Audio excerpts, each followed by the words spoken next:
Então, boa tarde a todos. Penso que estão aqui os alunos do quarto e do quinto ano, também estão os alunos do primeiro. Hoje eu estou aqui a substituir a professora Bárbara, que não pode estar presente e pediu-me para fazer um pouco esta introdução. Hoje, como sabem, temos a presença do professor Edgar José Vieira para fazer uma conferência sobre o trabalho do ateliê. Para mim é também um prazer estar aqui, porque tal como vocês, penso que a grande maioria terão sido alunos do professor Egas, também eu fui, então isto tem assim outro peso. Nós achámos que para fazer a introdução seria interessante juntar também outros alunos para tornar a coisa um pouco mais dinâmica, portanto pedimos à luz do primeiro ano que vai fazer a introdução do professor Egas e depois vamos começar a conferência e no final podemos fazer as perguntas, tanto por Zoom como aqui presencialmente.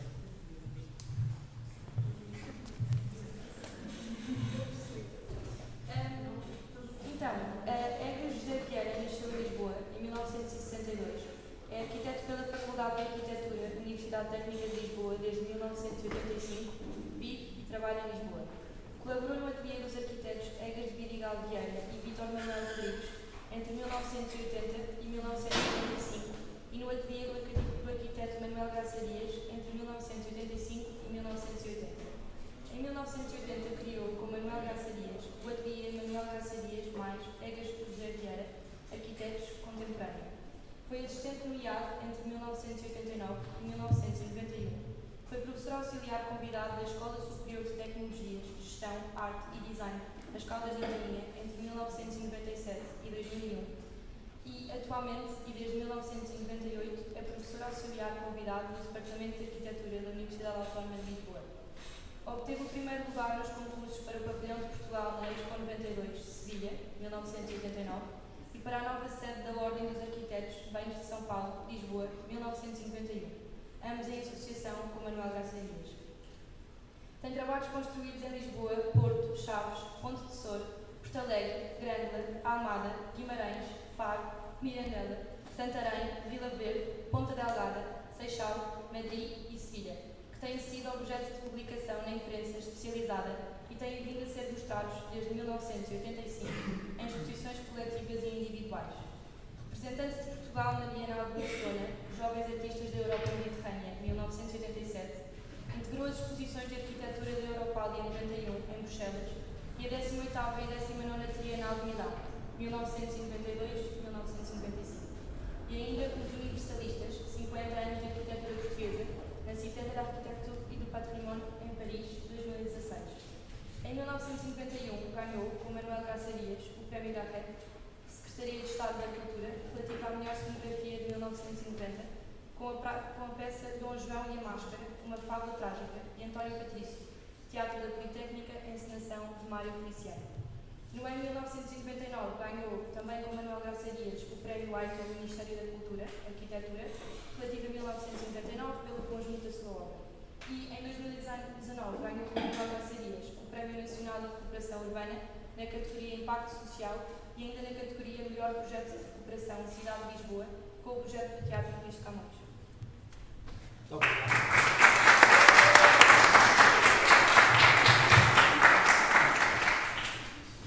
Bom, então, muito boa tarde. Não sabia que a luz seria tanta coisa para mas pronto, muito obrigado pela apresentação e obrigado à Bárbara por ter convidado para vir cá falar.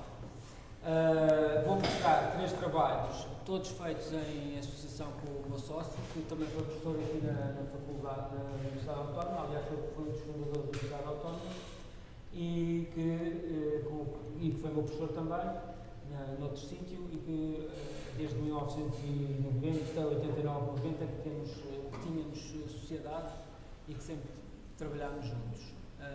Deixámos de ter sociedade em 2019, quando ele faleceu. Vou mostrar 3 trabalhos ligeiramente diferentes, que se refletem de maneiras diferentes, isto é, um trabalho que as próprias encomendas dos próprios locais são diferenciados. Portanto, vou mostrar uma coisa em um museu em Mirandela, a única coisa que os une a todos, para além de serem feitos no ateliê, é que são tudo obras públicas e encomenda do Estado. O primeiro é passa é aqui, não é? Primeiro é o Museu da Oliveira e do Azeite, em Mirandela, que tem a particularidade de ter sido um concurso público que nós ganhamos e que depois desenvolvemos o projeto. E, para além disso, tem uma outra particularidade, é que o edifício é completamente... todo o edifício é exatamente o limite do lote. Portanto, não há mais terreno para além do edifício. E, portanto, confina com outros terrenos e ao confinar com outros terrenos não permite que haja aberturas, sendo que tem muitas possibilidades de abertura. Isto aqui é o Rio, isto é Mirandela, aqui está isto aqui é a Ponte Romana de Mirandela, aqui está o Rio Tua e o edifício situa-se aqui. Era a antiga moagem mirandelense. Esta zona, mais ou menos aqui assim, toda esta zona aqui, corresponde à veiga de Mirandela, portanto é um terreno agrícola de grande interesse, bastante denso e não é aqui que se passa aqui. E portanto o edifício era este, dá para a tal veiga de Mirandela. E como vocês estão a ver, aqui o edifício do edifício para o exterior alcança-se vistas muito interessantes e bonitas, mas não podíamos ter janelas abertas, porque os terrenos dos vizinhos não o permitiam. E isto tem a ver depois com os outros dois trabalhos também que vou apresentar, porque todos eles têm situações mais ou menos semelhantes com estas, mas completamente diferenciadas. Portanto, que é este, tem possibilidade de ter aberturas para o exterior, mas não tem a possibilidade dessas vistas serem completamente desafogadas, porque os vizinhos não permitiam. Aliás, fazia parte do programa, do concurso, que dizia que não poderíamos abrir janelas para o exterior. O edifício tinha que virar para dentro, ou tínhamos que resolver como é que isso poderia fazer. O outro é completamente diferente, é uma coisa em Chaves, um centro cultural em Chaves, mas que esse sim está num terreno público também, mas com possibilidade de aberturas. E um outro em Lisboa, o Teatro dos Camões, que está confinado no interior de um lote e só tem a única fachada que confina para a rua é a fachada de entrada, portanto entra-se em cul-de-sac, entra-se e sai-se pelo mesmo sítio.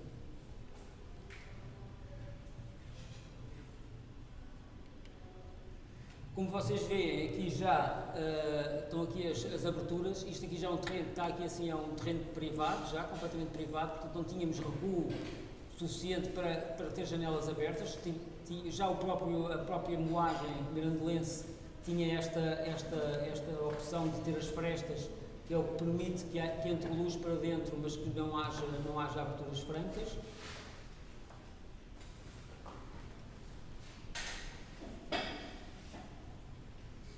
O edifício estava em muito mau estado, a moagem mirandelense estava a ameaçar ruir, mas a nossa opção foi esta. Portanto, aquela fachada que vocês estavam a ver com as aberturas era esta fachada aqui assim, mas para todos os lados, aliás, era esta aqui, porque estávamos aqui embaixo. Isto é a planta de como estava o edifício quando nós chegámos. Isto é a nossa proposta. Portanto, a nossa proposta foi tentar perceber mais ou menos a estrutura do edifício e retirar tudo o que achámos que estava supérfluo, que eram acrescentos que estavam bastante, que não faziam sentido, e ir buscar apenas o que achávamos que tinha algum interesse. Pelo programa tínhamos que ter também um pequeno auditório, tínhamos que ter um lagar de azeite, que está aqui embaixo, e portanto, como havia uma sala com o pé direito mais alto, nós optámos por pôr o lagar aqui assim, que é para depois, ao subir, conseguirmos perceber o lagar visto de cima. Criámos também um pátio exterior, também todo cheio de frestas, de maneira a que se pudesse ver alguma coisa para fora. E tentámos ordenar as coberturas, porque as coberturas, como veem aqui embaixo, eram completamente caóticas. Este edifício que está aqui não faz parte, o nosso edifício alvo da intervenção era apenas isto que está aqui assim. Isto aqui estava completamente exterior, isto está aqui assim, não tem nada a ver com isso. E, portanto, o que nós fizemos foi, de certa maneira, fizemos duas grandes coberturas, que é esta e esta, mas como o edifício tinha algumas irregularidades, o que nós fizemos foi, fizemos uma cobertura completamente limpa e os beirados, essa matéria, essa parte era absorvida pelos beirados e, portanto, tentámos de criar uma imagem de unidade um bocadinho mais fixa. Aqui está um porte e alguns truques que tentámos arranjar para pôr luz dentro do edifício. Para termos luz para a entrada, criámos nesta cabeça e de maneira a que a luz entrasse e cá para dentro por cima, portanto não podíamos abrir diretamente, aqui assim não havia problema porque ninguém chega aqui assim, não se avista ninguém, não se incomoda ninguém, mas a luz consegue entrar cá dentro e o tal pátio que tinha a Oliveira, que também fazia parte da exposição, ter um pátio como a Oliveira, da exposição do programa, ter um pátio como a Oliveira e as tais frestas que causariam, que medeiam a relação com o exterior e que também, neste caso, também medeiam a relação com o sol, porque pusemos também na cobertura essas mesmas frestas. As janelas do lagar também levam frestas e a estrutura de madeira das asnas que estava muito deteriorada é suspensa por uma nova estrutura de metálica e depois as asnas foram recuperadas e assentaram em cima dessa estrutura metálica. Como havia no programa também uma obrigatoriedade de haver um pequeno auditório, esta cabeça que criámos ao destacar da entrada também foi o local ideal para depois fazer um pequeno auditório aqui assim, numa zona ao lado e estão a ver aqui assim a entrada, a luz que entra por aqui. Aqui nesta altura de estudo ainda não havia as frestas porque era uma maquete de trabalho. Ali já havia a intenção de fazer o tal pátio coberto e com as frestas e neste volume grande que está o auditório e achámos, como o edifício estava muito escondido, que seria interessante ter um grande letreiro a dizer Museu do Azeite. Na altura era Museu do Azeite, portanto passou a ser Museu da Oliveira e do Azeite e portanto foi um bocadinho mais difícil escrever aqui aquela designação toda. E aqui um dos primeiros desenhos onde nós descobrimos esta particularidade de poder entrar a luz por aqui no espaço que sobra da inovação do anfiteatro, do pequeno anfiteatro, bastante pequeno.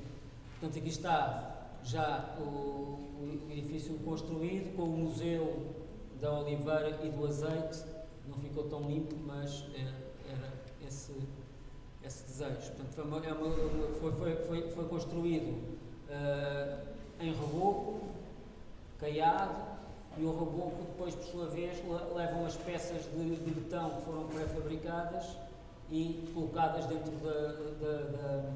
da parede, de maneira a que se salientasse o museu e o lettering. Isto aqui não tem interesse. A folha é que tinha também esta informação. Portanto, isto era a imagem que nós tínhamos quando antes da intervenção. Portanto, a moagem era isto. Aqui lá está aquilo que eu vos dizia, tinha uma cobertura mais ou menos, que é a cobertura que corresponde ao lagar, e depois tinha uma série de outras coberturas muito desordenadas, que eram estas coisas todas que existiam para aqui e que não fariam muito sentido. O que nós tentámos fazer foi criar uma regra que fosse resolvendo e fosse dando significado aos diversos espaços. E, portanto, temos o espaço do auditório com uma cobertura inclinada e plana, depois temos o espaço do lagar com uma cobertura quadrangular e com 4 águas, e depois o espaço das salas de exposição, uns retângulos sobre o comprido com também 4 águas, mas sobre o comprido. E aqui estão alguns os pormenores de construção, da entrada de luz aqui, da cabeça do auditório e depois as caleiras das coberturas e aqui está, percebe-se mais ou menos, nos casos é mais largo, noutros casos é mais curto, noutros casos é mais largo, de maneira a que a cobertura fosse completamente regular e não se fosse deformando conforme a planta. Isto é uma imagem do interior ainda durante a obra e o sítio de onde entra a luz de cima vinda do exterior, da entrada do museu. Ali há de ser o sítio onde viria a estar o lagar, que tem estes buracos e estes acontecimentos, porque nós tivemos que escolher um lagar, escolhemos um lagar e o próprio lagar também tinha esses acidentes e nós reproduzimos esses mesmos acidentes para depois ser mostrado na exposição. A escada que estava lá na parte central da moagem, nós tentámos reproduzi-la e pareceu-nos interessante que, ao passarmos pelo lagar, também depois pudéssemos subir e ver o lagar de cima. E era esta cobertura com estas asnas que está por cima daquela fotografia que nós mostrámos em baixo, que nos pareceu muito interessante esta complexidade destas asnas, apesar de elas estarem a ameaçar ruir, e criámos uma outra estrutura metálica, que é esta que vocês veem aqui, não é? Esta estrutura metálica que está aqui, que faz uma espécie de um berço.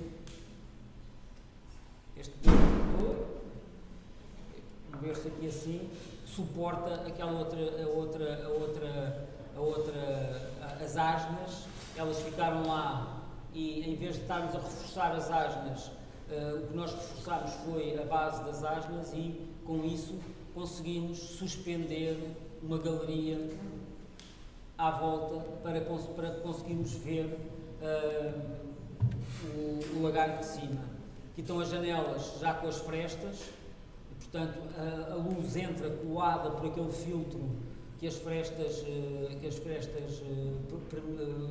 permitem, e que até depois achámos muito mais interessante do que ter apenas umas janelas completamente abertas, sem grande história, e, portanto aquele filtro das frestas pareceu-nos bastante interessante. Também os aparelhos do ar-condicionado também são uma espécie de aparelhos completamente vulgaríssimos.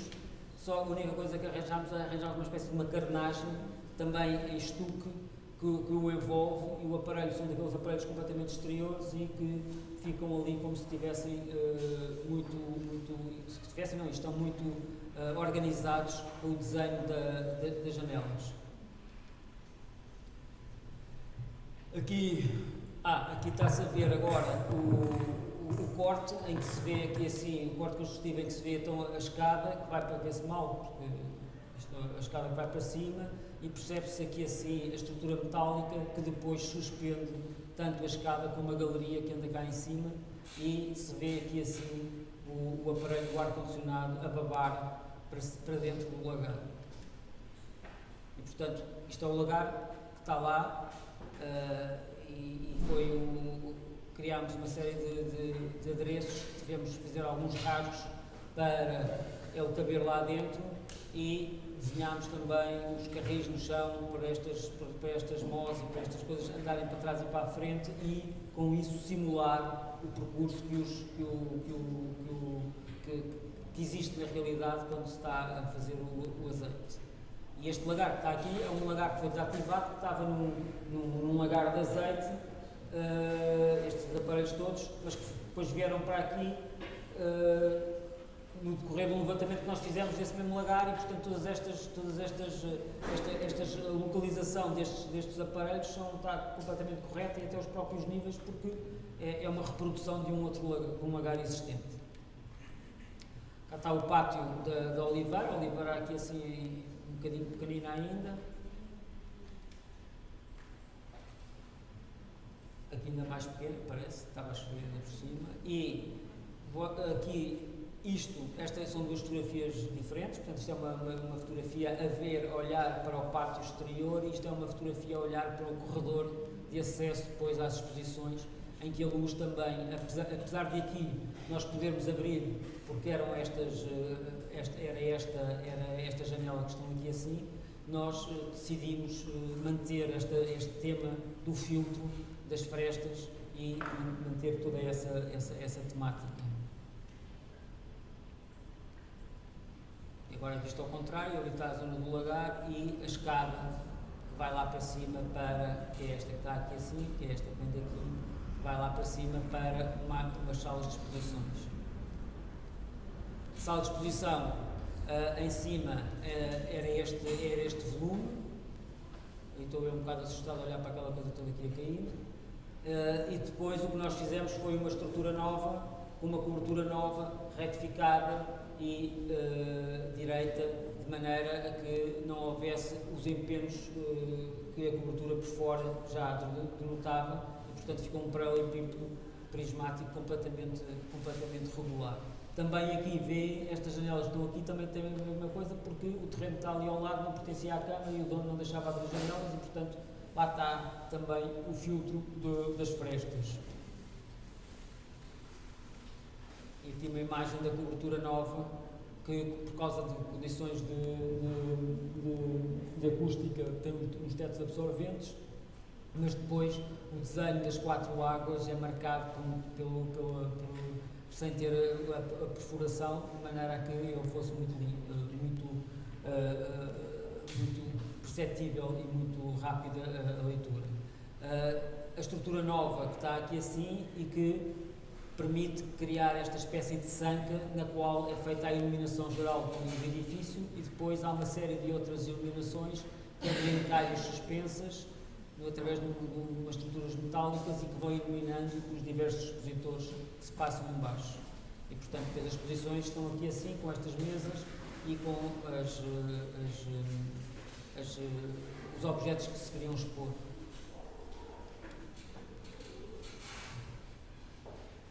E aqui se vê a tal galeria que espreita para baixo do lagar e que dá acesso depois ao anfiteatro, e aqui aparece o redondo do anfiteatro, que também é denotado no exterior.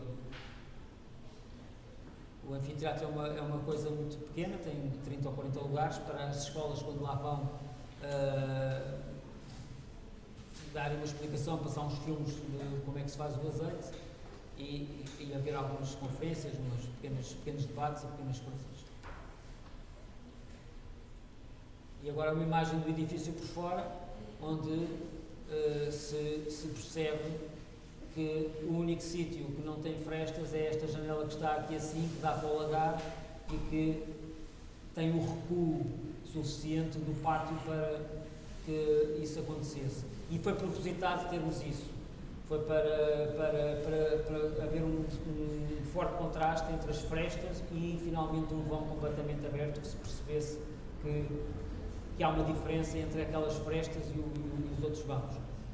Aqui assim, esta zona que está aqui assim era um terraço que nós quisemos que fosse aberto, mas que depois tivemos que fechar, mas como já não tivemos que fechar porque houve queixas do vizinho que dizia que estávamos a violar as vistas, e portanto tivemos que fazer uma estrutura metálica, e também achámos piada essa contradição da mesma resolução com materiais diferentes. Portanto, isto aqui assim é exatamente as frestas, mas feitas agora em chapa e uma estrutura metálica que segura isto tudo e que torna isto mais misterioso.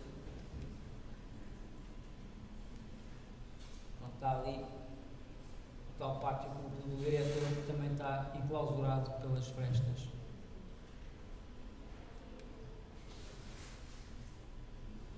E a entrada do edifício.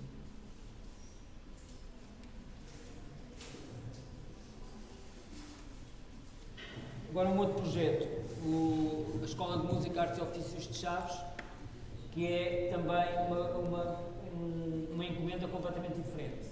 Foi a única experiência que nós tivemos num concurso de concepção-construção. O concurso de concepção-construção é uma coisa que nós nos fazia alguma confusão, porque é a definição completa do Estado sobre o ordenamento e sobre os programas e sobre o que é que o território deve comportar. O Estado queria fazer, neste caso a Câmara de Chaves, queria fazer uma escola de música e em vez de definir um programa para a escola, em vez de dizer o que é que queria, a única coisa que fez foi fazer um concurso com empreiteiros, em que o empreiteiro é que era responsável pela concepção da escola. Portanto, quanto a nós, é a definição completa do que deveria ser o exemplo que o Estado deveria dar para os privados. Nesse sentido, fomos desafiados por um empreiteiro de Chaves para fazer isso. Nós aceitámos, um bocadinho de pé atrás, mas depois lá fizemos o trabalho e, por acaso, o trabalho ganhou, não pelo mérito do projeto, mas com certeza pelo preço que o empreiteiro apresentou. E, portanto, o critério era o preço mais baixo da construção. Foi uma obra terrível, porque, como calculam, o empreiteiro quer ganhar, quanto mais dinheiro ganhar, melhor, e, portanto, todas as coisas que nós tínhamos em projeto com o qual ele foi, não foram todas, mas muitas das coisas que nós tínhamos em projeto com o qual foi escolhido, não é? E que eles deram preço para fazer, estiveram sempre a tentar cortar e a tentar deturpar um pouco tudo que nós tínhamos, não é tudo, mas tentavam deturpar muito de maneira a conseguirem gastar o mínimo possível, não é? Isto é num terreno que era os terrenos da antiga estação de Chaves, no cimo da Avenida da Estação. Portanto, como vocês sabem, nas terras havia um ponto importante, que era o ponto de chegada às terras, que era a estação do comboio, e havia sempre uma Avenida da Estação que chegava à estação, e era também o sítio onde as pessoas chegavam àquela cidade, àquela terra. Entretanto, com a desativação do desinvestimento na ferrovia, com a desativação de muitas linhas, esta ficou também desativada, e a Câmara de Chaves começou a recuperar uma série de edifícios. Este é o edifício da estação, com o qual nós não tocámos, foi recuperado por um outro arquiteto, e tinha uma série de terrenos aqui, à volta, que queriam também recuperar. Estas fotografias são tiradas do edifício da estação e, portanto, em frente tínhamos estes armazéns, está aqui o edifício da estação, vocês veem aqui o edifício da estação, em frente havia uma série de armazéns de manutenção da ferrovia, e aqui onde isto que está aqui, eram onde os comboios chegavam.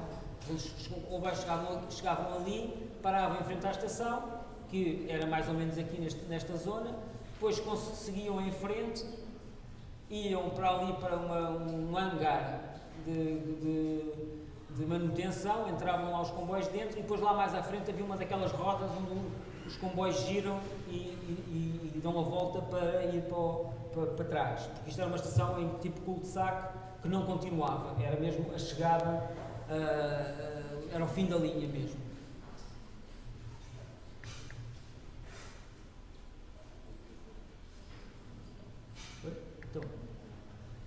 Portanto, há mais uma imagem, vocês veem ali o Tapum, o sítio onde em tempos existiu a linha de caminho de ferro. Paravam aqui assim, as pessoas saíam, passavam pela estação, iam-se embora, desciam à avenida, e aqui deste lado havia umas oficinas de manutenção dos comboios, que foram transformados em ateliês e num museu também qualquer, que já não lembro o que era, da Câmara de Chaves, recuperado pelo tal arquiteto lá de cima da Câmara, que por acaso bastante bem recuperado, quanto a nós. E a nossa proposta foi a nossa intervenção, como vocês veem, a nossa intervenção está delimitada, como havia os tapumes, estava delimitado por isto, era este terreno que está aqui assim, tudo isto estava aqui, já estava definido, até mesmo esta curvatura que está aqui, E também no programa do concurso também havia uma segunda fase, que era fazer um museu ferroviário aqui, mas que não fazia parte da empreitada. Havia que fazer o projeto só e era só fornecido o projeto. Depois nem sequer o projeto foi, nem nunca foi para a frente, e neste momento não existe lá nada, porque havia aqui também um outro edifício mais ou menos semelhante a este, e o que nós propunhamos era uma espécie de dois comboios aqui assim.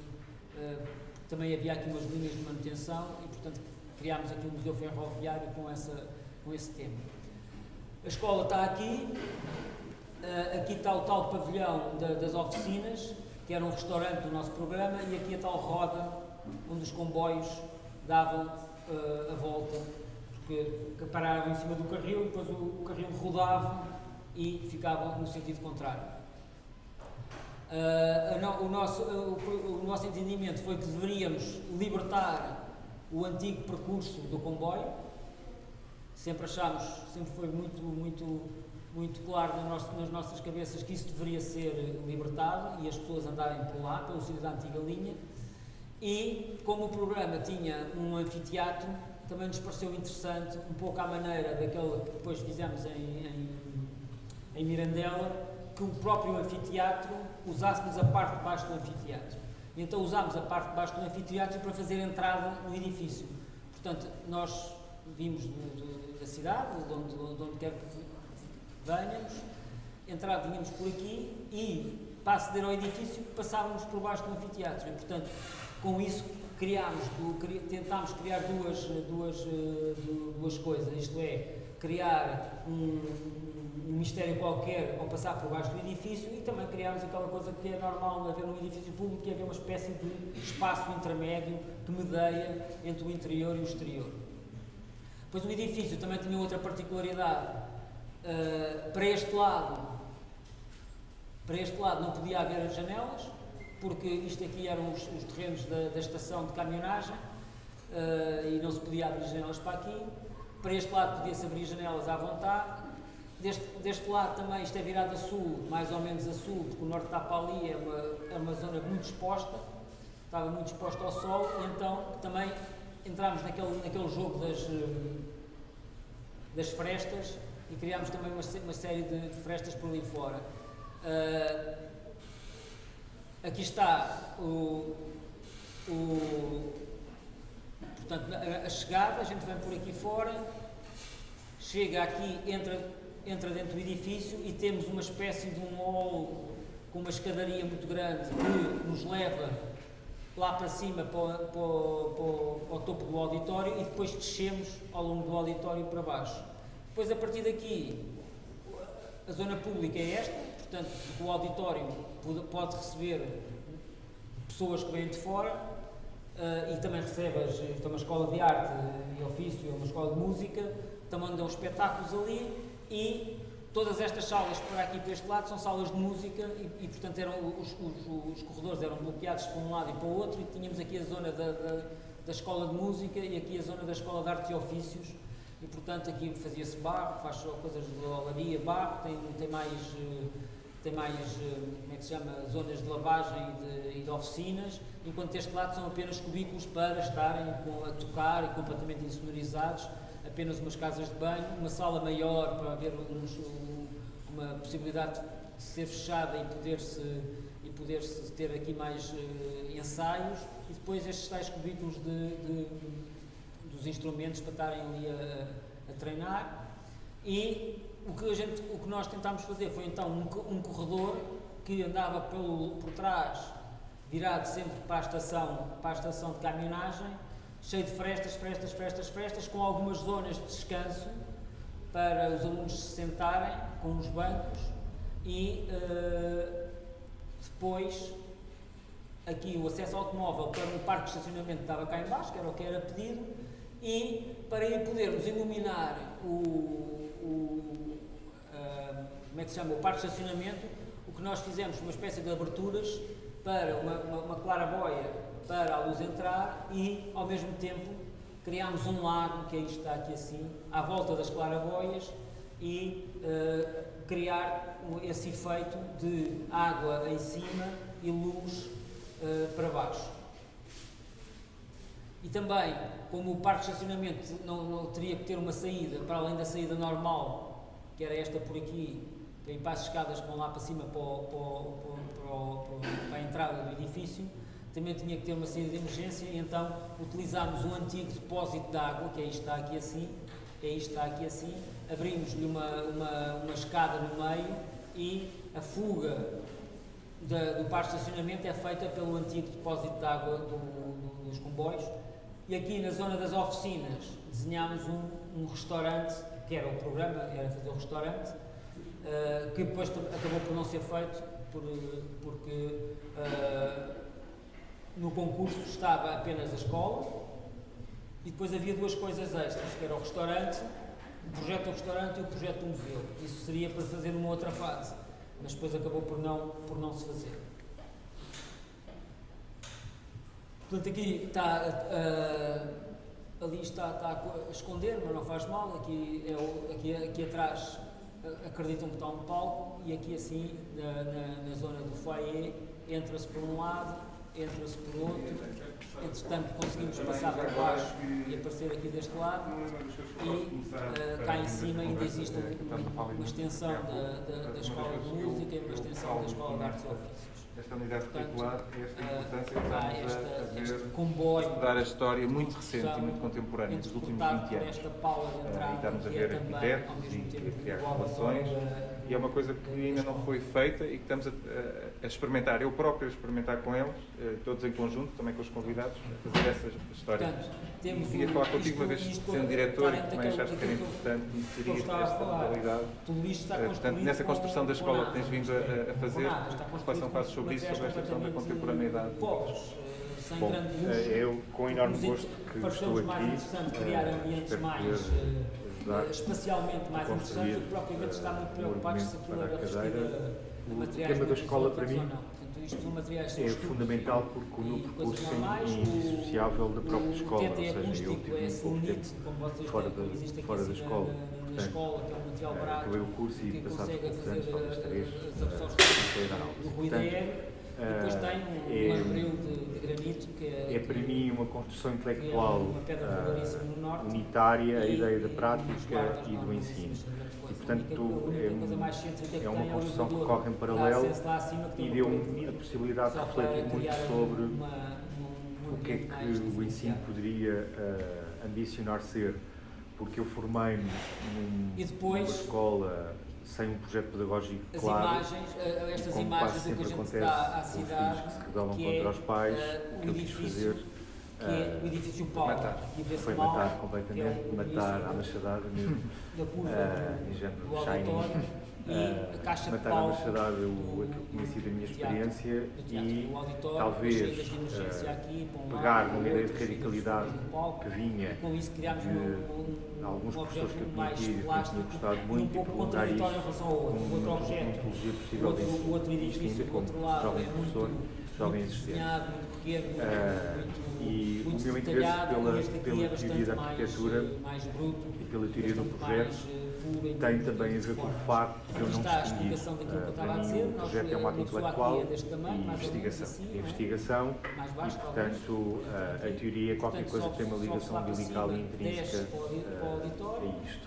Portanto, quando eu assumi um papel de coordenação numa escola de arquitetura, isso me foi dado, essa responsabilidade me foi dada, na verdade o grande trabalho já estava feito. As pessoas antes de mim tinham afinidades com este pensamento que eu acabei de expor aqui, mas o que eu tentei fazer foi, por exemplo, introduzir uma cadeira, antes da tua cadeira, introduzi uma cadeira de filosofia no currículo, foi uma coisa que pareceu necessária e que outras escolas têm, a Mendrisio tem, a TH, o Zurique tem, algumas escolas nos Estados Unidos também têm, quase sempre opcionais. Para nós não é opcional porque também da escola dificulta isso, nós painéis refletores, painéis temos ter várias cadeiras opcionais e portanto a filosofia foi primeiro teste de lançar essa ideia do pensamento como qualquer coisa que faz parte da nossa atividade. Para mim, arquitetura é pensamento e construção, eu repito isso muitas vezes. Que depois, em caso de incêndio, faz a desenfumagem natural. E, portanto, sendo pensamento e construção, as cadeiras de pensamento são cruciais. Depois, quando surgiu a oportunidade, Pedro, de tu fazeres este curso, para mim foi evidente que ele seria bem-vindo. Isto é que estão a ver aqui uma laje, parece uma laje que este desenho está comprimido, mas não é uma laje. A famosa separação das universidades com maior dimensão, em que tem Departamento de Teoria e História, Departamento de Projeto ou Departamento de Construção, soa-me um bocadinho artificial. Eu, se pudesse um dia dirigir uma escola muito grande, provavelmente tentaria de ouvir isso. Porque me parece muito mais interessante a superposição no desenho lá de cima e a tal separação. paula de entrada. Há uma coisa muito interessante que surgiu ali daquele livro Cor de Laranja, que a Bárbara Silva editou na Note e que foi feita a partir de uma tese de doutoramento. Então o auditório, as zonas os arquitetos mais velhos, os séniores, como o Alexandre Alves Costa, entre outros, contam uma história impressionante da Escola do Porto, que era a Escola do Porto. Houve um momento em que todas as cadeiras eram dadas à volta de uma mesa. Eram 20 alunos da escola toda, entende-se. Eram 20 alunos, havia uma mesa onde os livros estavam, os projetos estavam, os desenhos estavam, os livros de teoria e história, e eu acho fascinante, que parece um mundo distante em relação ao nosso, mas eu percebo a metodologia, que é a mesa é a metáfora da superposição do conhecimento, onde tudo converge para uma coisa só, em vez de cada um depois separar. Hoje vou pensar em tecnologias. Pois, aqui uma questão que estavas a falar da filosofia como opcional, que aqui não é, se calhar ainda bem que não é, porque também há aqui uma ideia de escola. Cá estão os lanterninhos. Tu assumes as entrevistas que queres que tenha realmente para a garagem e criam este elemento plástico cá fora que anima um pouco da Escola do Porto, este percurso em cima da mesa, e um dos últimos convidados foi Pedro Bandeira, que faz o lado B, procura criar uma outra dimensão da escola. Na altura escrevi um texto, ainda disse que a escola podia ser mais poliédrica e não ter dois lados e ainda ter várias fases. Aqui neste caso a escola tem realmente um rumo e uma voz. E agora aqui se vê, por isso, não sendo opcional filosofia, quer dizer, toda a gente está à volta da mesma mesa, toda a gente tem a mesma filosofia. Mas eu acho que esta escola que tem um pouco da sua natureza existencial já foi reagir contra qualquer coisa. E portanto isso definiu-a muito bem. O que acontece com o Porto é também muito interessante, é que muitas pessoas de várias gerações, sobretudo da minha para a tua geração e da vossa seguramente, é que há cada vez mais pessoas a reagir ao lado mais escolástico da Escola do Porto. E, portanto, isso tem provocado coisas boas e coisas menos boas do meu ponto de vista. As boas é a heterogeneidade, claro, mas as menos boas também são uma espécie de fascínio com práticas que, se calhar, veem a arquitetura quase como um embaraço. Não é? Ou seja, as posições radicalizam-se tanto na performance e no ativismo, que muitas vezes a disciplina é entendida como nós entendemos aqui já é quase um embaraço, já ninguém sabe o que é que pode fazer com ela. E isso para mim é um perigo imenso que as escolas norte-americanas já passaram nesse momento desde os anos 80. Eu acho que agora até estão a fazer o caminho de regresso. Portanto, eu revejo muito mais numa posição consegue absorver os ruídos aéreos com mais ou menos trufos destes, conseguimos não me revejo muito numa ideia de divisão. Criar qualquer coisa um pouco mais interessante. Isto é feito com nada, porque são uns pilares de betão pré-fabricados, que são feitos in situ, depois são rebocados, pintados, caiados, etc. E criamos este efeito ao longo deste corredor. Cá está as zonas de estadia dos bancos, a saída de emergência e o tal corpo, onde havia aulas ainda em cima, do lado da cerâmica. E as salas de aula, aqui uma sala de aula de cerâmica normal, grande, com apoios de laboratórios e coisas assim para lavar as mãos, e as salas de música para tocarem os instrumentos. Estas aqui têm uns lamprios muito diferentes. Este aqui é um lambril completamente liso, de madeira, lisa, pintada, e este aqui assim é um reguado dinamarquês, mas com profundidades e espessuras diferenciadas, porque era preciso criar uma série de entradas à entrada do som, de maneira que não houvesse reflexo e que a sala ficasse mais ou menos quase que uma sala anecoica, que o ruído é quase zero, para a pureza do instrumento se conseguir chegar à pureza do instrumento. Evidentemente que tudo isto, se fosse é um trabalho titânico, porque o empreiteiro diz, isso não serve para nada, isso faz tudo igual, faz tudo a direito, não, é melhor, não sei o quê. Portanto, foi bastante difícil mesmo conseguir pôr isto de pé. Mas no caso deles foi um momento da exposição do CCB, em 2005, foi um momento determinante, porque eles investiram tudo o que tinham na exposição, e correu bem, porque acabaram de ter novos clientes. Mas no meu livro foi o oposto. O meu livro foi feito num momento ótimo do ateliê, em que felizmente havia trabalhos grandes a correr. E o trabalho grande tem uma vantagem, é que financeiramente alavanca uma série de pequenas outras coisas que andam à volta. E fazer um livro é um investimento muito grande, porque, para vocês terem uma ideia, consegue também receber alguma luz. O livro teve 2 anos no ateliê. E também nos agradou imenso o deste lado também, em alguns casos, ter esta é um trabalho de bastidores gigante. E no meu caso isso só seria possível num momento bom da estrutura em que pudéssemos ter o conforto disso poder estar a acontecer. Portanto, nesse sentido é o oposto dos personagens meteus. Mas o livro foi feito sobretudo para eu conseguir arrumar na minha cabeça um momento da minha vida, porque eu gosto de fazer coisas diferentes e vou mostrá-las por acaso. Estou a fazer uma série de projetos que querem ser diferentes e eu quis fazer este livro para fechar um capítulo da minha vida. Agora uma outra obra completamente diferente. E esse capítulo da minha vida tem a ver com a sociedade que eu tive, que acabou, tem a ver com é completamente interiorizado dentro de um quarteirão e onde se entra é por onde se sai.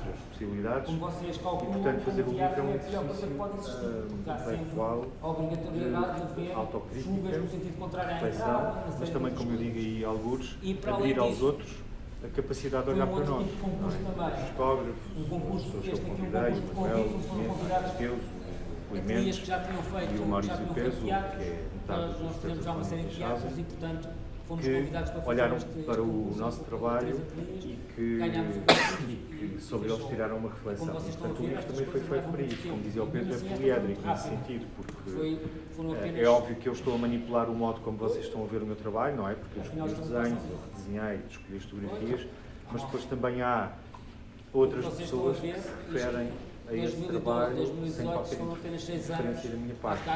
E nesse sentido o livro é crítico, não é? Aqui como gosto de escrever sobre arquitetura, ter a oportunidade de ler reflexões sobre o meu trabalho. O edifício, isto é calçada da ajuda, aqui assim. Estes escritos da Pedro Caminha permitem uma redescoberta do meu trabalho. Talvez o maior objetivo de fazer este livro. Entra-se por aqui. E é verdade, porque eu acho que fazer um livro, e um dia, espero eu, todos vocês poderão passar por esse formato, de um modo ou de outro, é um trabalho de exposição ao olhar do outro. O edifício desde que nós não era conhecemos e classificado, convidamos até a está pessoa que nós nunca vimos na vida. Numa zona de classificação do Palácio da Ajuda que está cá em cima. E nós achámos que isso tinha algum interesse e também havia um programa que dizia um arquiteto do Porto, que eu por acaso tinha-me cruzado com ele uma vez na Bélgica, era uma espécie de um pequeno teatrinho à italiana, nunca nos tínhamos visto, mas sem condições nenhumas para teatro. E quando o livro saiu e aparentemente teve na livraria da FAU para a venda, e ele terá comprado, mantivemos o edifício na parte da frente, da cidade, depois toda a zona técnica de cenários, de palco, de camarim, de condições de habitabilidade estes objetos para as chegam às pessoas que lá pessoas. trabalham, estão Naquele aqui no caso, edifício, chegou numa de parte modo nova, positivo, porque a pessoa em feita causa atrás. viu e era uma mensagem laudática. Mas também terá acontecido o contrário. Provar que este edifício novo, esta parte que cresce. Porque esse mistério, não é? Da leitura de alguém que lê, mergulha, não é? E está a fazer essa. leitura. O edifício. E também é como fazer um projeto, eu também digo isso. É isto. Há um lado de... Isto está tudo muito escuro, mas pronto. Avassalador. Quando nós chegámos lá, o edifício estava assim, atenção, isto é só para eu explicar, isto aqui assim, é um edifício onde este edifício estava interditado a espetáculos desde Nós estamos a ler aqui uns primeiros parágrafos deste livro, 78 ou 79, portanto, pela mensagem primeiro parágrafo, e portanto tinha sido tivemos aqui um interditado bocado, o espetáculo, também é um isto bocado funcionava esta como uma ideia série de construção editorial enquanto desenho, este esquema e a maneira como partilham esta ideia dos diagramas e das linhas geometriadas, portanto E é absolutamente verdade, foi o primeiro desenho que fizemos, o Pedro Bandeira, o Jorge Carvalho e eu.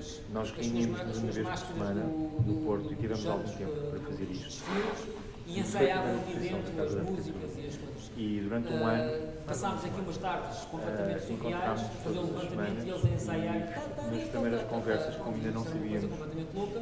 E também era a série do público, passavam a vida lá em cima a jogar às cartas. Começámos a desenhar as linhas do método, porque a encomenda como vocês veem, era isto qualquer aqui coisa que nós não queríamos é um teatrinho, fazer, uma espécie de uma coisa muito pequenina. fazer. É uma espécie de um teatro à italiana, E, mas e, à escala do bar, aliás. mas esse já é um olhar sobre essa ideia, já é posterior. É um teatro que foi mandado E nós não queríamos fazer uma exposição sobre da zona, a gostava de teatro, não mandou tínhamos construir alguma um coisa teatro contra em eles, pelo 1890 contrário, ou mas quer dizer, não gerava o nível de inquietação que mandou nós construir o queríamos, teatro. portanto, até encontrar a ideia dos Funcionava poderes, como teatro, até aos anos 70 funcionou. andámos a discutir e Passou fizemos muita uma gente linha de importante método por que aqui, tinha a ver Henrique Casimiro, com uma série de todos os atores temas muito que poderiam importantes passavam por influir aqui, mas o na teatro neste prática momento estava da completamente a arquitetura ameaçar e ruim. na crítica da arquitetura e no pensamento. Começámos a elencar coisas, economia, Quando o teatro cultura, tinha política, os rituais, e depois chegámos à ideia dos poderes.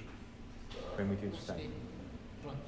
Aqui em cima está a planta como ele era e a planta como ele ficou. do projeto editorial uma série de truques para conseguir. O teatro era completamente. E isto também já tínhamos tido essa experiência com o Teatro da Covilhã, em que havia uma segregação social. Mas eu até pensei muito que iam grande. perguntar porque é que há Aliás, tanto o teatro tempo. italiana são os piores teatros que havia teatro. Porque quem ia ao teatro Espero não ia ver mais, teatro. porque Ia ver, para mim estava a eu ver, ponho isto assim ao nível dos projetos. Estes tem a ver melhores com lugares eram estes que estavam aqui duas sobre o palco, figuras que mas eu não é por estarem tenho sobre o aqui, palco, é porque quando estavam meio do estava lado e a conseguiam ver a sala ali toda o para trás clássico. e para a frente e conseguiam ver o que é que ele estava a fazer, o que é que ele Fiquei fazia, fascinado com quem é que ele com estava, a com quem é que ele não estava. Universidade, claro. As pessoas que iam para estes melhores lugares não era para ver teatros, mas era para se mostrarem e para serem mostrados.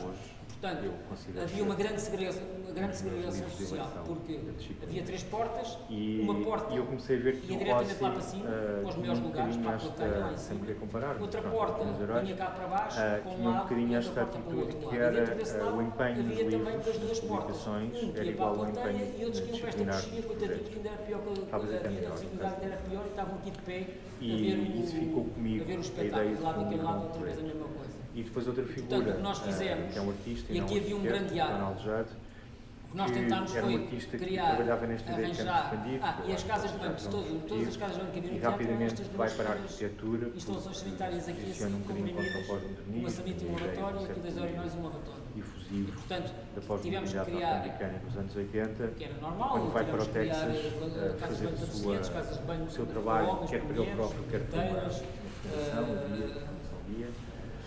segurança, as coisas vai assim, para a não é? arquitetura. E o que nós Começa a fizemos fazer foi arquitetura. tentar que Do meu ponto de vista, a é zona das extraordinário. entradas, a zona E das ele faz portas, vários fosse o livros, mais não sei se amplo vocês possível.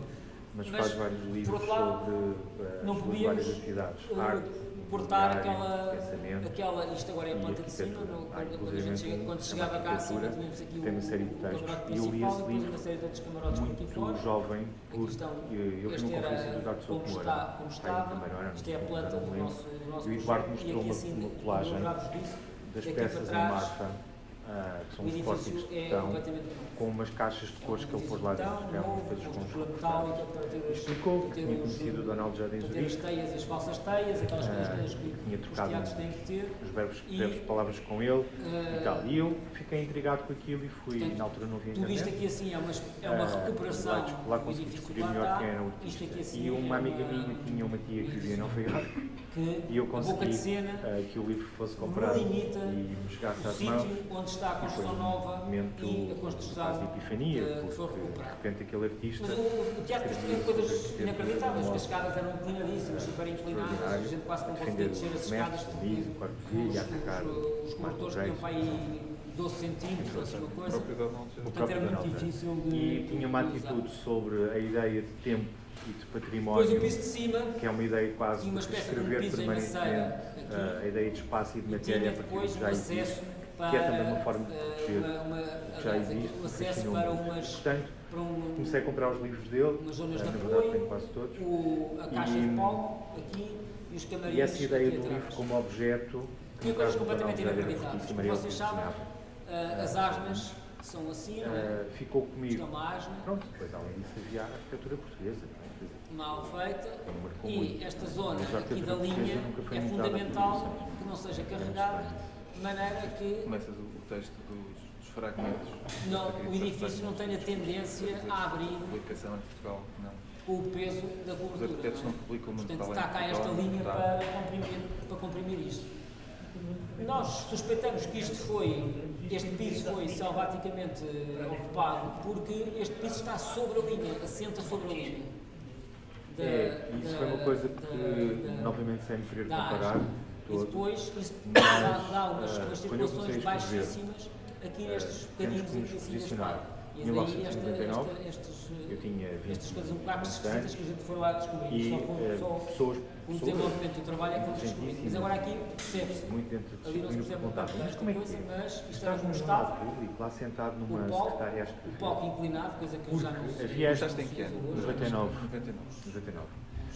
Os homens Sempre do que o teatro primeiro já texto eu não já gostam de palcos posso inclinados, contar que eram os palcos quando é que completamente aconteceu. direitos. Mas, Portanto, o que nós na verdade, as fizemos pessoas foi na altura a recuperação achavam da aquilo sala. tão Cá estranho está o os piso de cima arquitetos sobre escreverem a linha. para um jornal, Isto são as asnas que vocês veem aqui, são um dos jornais as asnas. portugueses, E isto está não muito tinham bem ideia regulado. como é que isso acontecia. Eu fui ao Daí público estas 3 salas vezes. grandes lá de cima está muito regulado pelas asnas. Portanto, Depois havia a assim um quarta área que está aqui desconhecimento do que é e que... o tal piso como é em que funcionava, cima por um lado. Por outro lado, o teto de maceira, havia essa imagem a problemática, subida essa questão, havia uma ideia para os camarotes, que quem os camarotes escrevia no não lado, fazia e a arquitetura, plateia cá em baixo, quem fazia cá atrás, arquitetura com a grande edifício novo, com escrevia, uma podia varanda chamar técnica, crítico, com as quem baladetas, ensinava, com a falsa teia, quem ensinava a o teia, projeto podia e os fazer camarins e as salas de arquitetura, mas ensaio, quem ensinava lá em cima teoria, ainda quem umas não salas de fazia, ar-condicionado, tudo isso etc. parecia tão E artificial um e, de certo modo, subpalco descabido. aqui, para poder que aparecer em cenários de baixo para cima, a lição do Rossi e do Judd contrariava tudo isso. O Rossi, vocês sabem a história, não preciso contar. O Donald Judd começa a escrever nos anos 60. Ele já era um jovem artista, ele formou-se em filosofia. Era artista, começou como pintor, escrevia para a Arte Fora, que era a grande revista de arte contemporânea daquele momento, em Nova Iorque. E ficou muito conhecido como crítico de arte. E era um crítico muito duro. Criou muitos Como eu vos inimigos. disse, entrava-se por um sítio e sai-se por Ao outro mesmo sítio. tempo, Portanto, reinventou a o que própria nós ideia de tentámos escultura, fazer começou a fazer o que ele chamava criar de uma objetos espécie específicos, de specific corredor objects, que não eram nem pintura nem escultura, eram qualquer coisa libertasse no meio, da e sala, depois lentamente a pudesse escrita criar diminuiu como uma e a prática artística e chegar o aumentou. mais perto possível, Começou a vindo ser cá de muito, trás, não tendo que passar pela Eu sala, gosto muito desses percursos, o mais mas perto também foi possível assim, da quando tinha entrada. menos trabalho. E com isso sacrificámos esta zona mas depois há de momentos em que não descia apetece escrever. que estava E não com as acho pessoas que em pé. E criámos possamos apenas ter aqui medo assim, de fazer as coisas nossas. mantivemos a guarda que lá estava, um edifício assim que mantivemos a acabaste de guarda e conseguimos com isso, nesse falso da Tinha coxinha, 30 anos. pôr o ar-condicionado. E portanto, vocês já ali estão a naquele chegar no sítio, momento era em que usado estes pelas conceitos pessoas, caíram um pouco, não é? conseguiu-se fazer Mas quando eu saí da a faculdade em renovação do ar e a renovação 1955, da eram sala através destes fortalezas. pequenos truques. Quando a gente chega lá, não, parece que não há Portugal, ar-condicionado, entendo. parece que não há nada, mas depois tudo aquilo tem que funcionar. Nem sequer seria Nós estivemos a ver, ou seja, online, os teus artigos, só até 2010. Se não tivesse desenfumagem, se não tivesse ar-condicionado, estamos a ver dois textos. Um sobre a exposição do Nuno Portas, todas em que resolvidas, adere-se etc. a empatia. Foi um bocado difícil conseguir Uma das palavras que a Célia primeiro os bombeiros, depois o da IGAR, incerteza, que isto conseguia pegas nessa incerteza do Portas, funcionar e que as pessoas conseguiam fugir e depois outro em que as 3 estrelas foi o Tanto Mar, Tiago Mota Saraiva. E aí vimos como como é que na literatura que entretanto nós fomos lendo, não é? Na utilização de alguns adjetivos, ao chamei sem notas. Em mas tela mesmo, lona, como se fosse uma pintura. Mas essa experiência da crítica, pode ser feita em vários sítios, como tu disseste, às vezes arquitetos mais práticos, estão à vontade, não têm tempo para escrever, convidam um crítico. Mas havia, na literatura que havia umas pinturas mitológicas por baixo, de sal, eu também no jornal público, como é que foi essa experiência que eventualmente estariam lá? Teres que escrever sobre outros e essa dimensão que estás a dizer que podes arranjar muitos inimigos? Quando se começou eu acho que arranjei mais pessoas que se desiludiram comigo porque eu não escrevi sobre elas do que propriamente pessoas sobre as quais escrevi e que não perceberam ou não viram aquilo que escrevi. Acho que foi mais. Eu fui muito abordado ao longo daqueles anos, 99 e 12, 13, para escrever sobre atividades, pessoas e trabalho, mas eu nunca aceitei fazer. Fui sempre eu que decidi. Eu nunca o fiz sobre encomenda. Fui sempre eu que fui até às pessoas sobre quem queria escrever e perguntei se terias interessado em que eu fizesse um artigo, não sei. E nunca ao contrário. Nunca aceitei a ideia da encomenda porque isso para mim seria assumir um compromisso que eu não aguentaria. Mesmo se isso do próprio jornal, ou seja, a editora fez isso, era interessante falar sobre isso. Isso acontecia com as exposições de arquitetura, não é? Elas existiam, o jornal perguntava, mas eu não estava sozinho, escrevia, a Ana Vaz escrevia, e sítios onde havia lacunas de camada pictórica, isto é, que não havia... Eu nunca escrevi sobre essa ideia de encomenda. A primeira coisa que nós temos de fazer foi tornar a tela para livros de arquitetura de outros autores, sim, filmes. Daram para lá uma série de restauradores Olex a fazer esse trabalho. A crítica foi sempre muito atacada em Portugal, não gostavam, diziam que não era crítica, porque normalmente os textos saíam no sentido de explicar porque é que as obras eram interessantes e menos vezes saíam no sentido de explicar porque é que as obras não eram interessantes. E eu sobre isso também gostava de dizer aqui umas palavras, que é, naquele momento da história da sociedade portuguesa, eu acho que era muito mais útil explicar às pessoas, em geral, porque é que um edifício era relevante, do que dizer às pessoas que aquele edifício não é relevante. Ou seja, havia muito mais trabalho para fazer no sentido de reforçar determinado tipo de abordagem do que o contrário. Sendo que eu fiz uma vez, de uma forma muito mais dura que o teatro, foi com o projeto da Cinemateca, isto era uma zona que, por exemplo, não havia ao qual chamei a ruptura entre cinema e arquitetura. Dessa mesma pintura, e aí rapidamente, havia do outro lado, rapidamente se percebia que o desenho era este, e agora aqui o que é que a gente vai fazer? Vai fingir que isto sempre teve cá e vamos pintar muito parecido com o original, ou apenas vamos registrar as formas e vamos perceber, para quem quiser, que isto foi feito noutra altura, foi restaurado e foi perder a sua energia, o seu tempo. Há aqui umas experiências de como é que isto poderia ficar, etc. Fez em algumas zonas. Bons exemplos. Nem tem muita coisa, mas fez. Preferia ignorar. Restaurou-se duas zonas parecidas, uma só com a mancha pictórica. Desconstruir porque é que um projeto não definida, funciona. sem as sombras, sem os sombrimentos, sem uma série de outras coisas. E nós achámos então que deveria ser isto que está aqui que deveria ficar. Portanto, quando nós tivermos naquele momento da sociedade portuguesa isso era fundamental, até porque o Jornal Público foi o primeiro jornal de uma forma sistemática. Não foi apenas ao acaso, porque nós publicava naquele período, agora já não existe, outra vez, ou seja, foi uma curva. Sistema construtivo também. Naquele momento, naquela década, publicou de uma forma, de uma base quase semanal, onde houve intervenções. Semanal, e, em alguns casos, vamos ver à frente, até nenhum outro jornal o português edifício como vê estava todo completamente em mau estado. Isto é uma fotografia tirada de entrada para o palco, ali está a situação para o palco, já abolir o edifício do palco, não sei se está mesmo em mau estado. Tudo dirá. Mas a verdade é que agora diminuiu, depois veio, como sabem, uma das pessoas que escrevem no Jornal Público agora.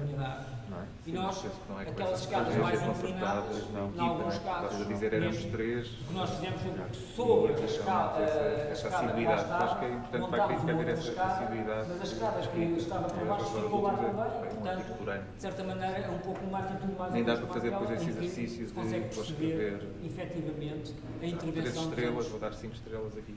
A certa altura perde depois um bocado essa leitura. Que eu queria falar sobre cinema.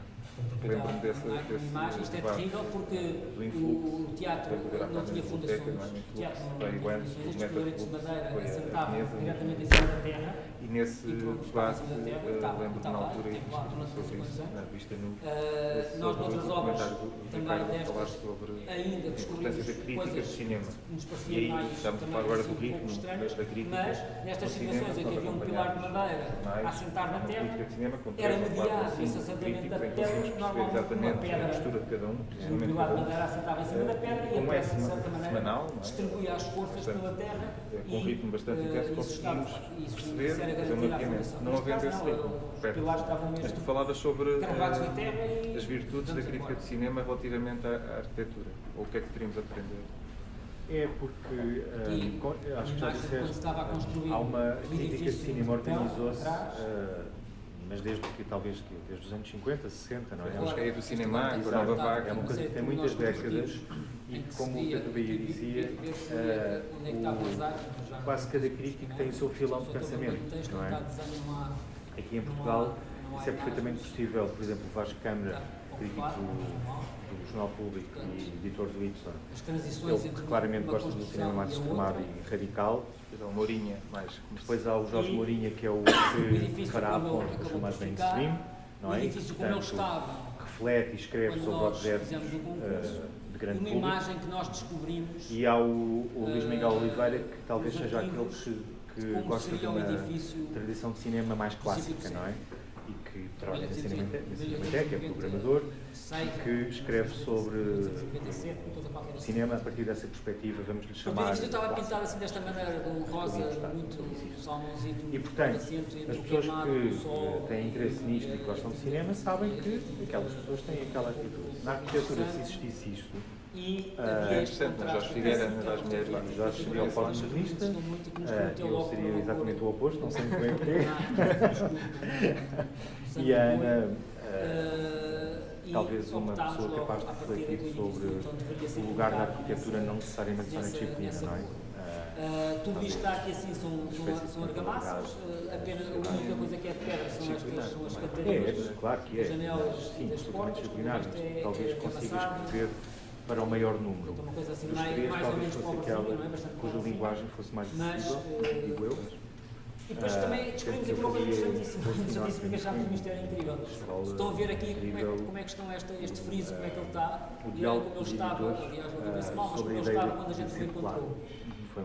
Estava exatamente ao contrário. Sim, com a coisa da Alfalema, ao telefone, tem que ser mais claro, tem que se perceber qual é a tua posição. Foi. E isso, por um lado, me ensinou a escrever de uma forma muito mais universal. E pôs os arcos para cima em vez de pôr por outro lado, ensinou-me nós, a certa altura, já estava a obra a correr, ensinou-me quando nós dissemos, gostaríamos imenso de voltar a pôr no original, daí a segunda, vocês já tiveram a tela lá de cima da sala, agora deixem lá isso que está muito bem. Muitas vezes eu podia estar a escrever sobre, sei lá, Pedro Pacheco, por exemplo. Pronto, aqui está uma coisa que eu vos vou explicar, que é... Mas agora e de calor extremado no Alentejo. E fomos ver o museu, escrevi sobre o museu, depois da explicação que o Pedro deu, e mergulhar naquele território, na aldeia da luz inundada, a entrada tinha uma porta. Tudo aquilo foram reflexões que eu fiz para mim próprio, é um exemplo entre muitos, no fundo era este arco que está aqui. A minha própria arquitetura, não é? Tentar perceber as implicações de ter arquiteto, porque é que é assim, não de outra maneira, como é que ele lidou com o programa, o que é que foram os percalços. Portanto, o que nós fizemos foi duplicar aquele arco de maneira a conseguir abrir o mais possível o foyer de entrada. E isto faz parte também de uma aprendizagem, uma formação que continua para além da universidade. E tivemos que estender ligeiramente mais para fora. Os tais mundos paralelos que tu falas, não é? A certa altura, escrever sobre alguém para o público, não é? Acaba por ampliar a própria investigação. Apenas criámos uma espécie de 2 tapetes E também a ideia de e aqui assim um bocadinho de vingança, falar com as pessoas que fizeram, porque eu só falava com pessoas vivas que faziam o trabalho, não era um diálogo com a história, era um diálogo com a vida. E, portanto, a ideia de falar com dezenas, não mesmo uma centena, de arquitetos sobre as suas motivações e sobre o que é que conduziu àquelas soluções. Centrado pela porta, a chegar lá acima aos camarotes e aqui vê-se como era. Mas também foi importante acabar.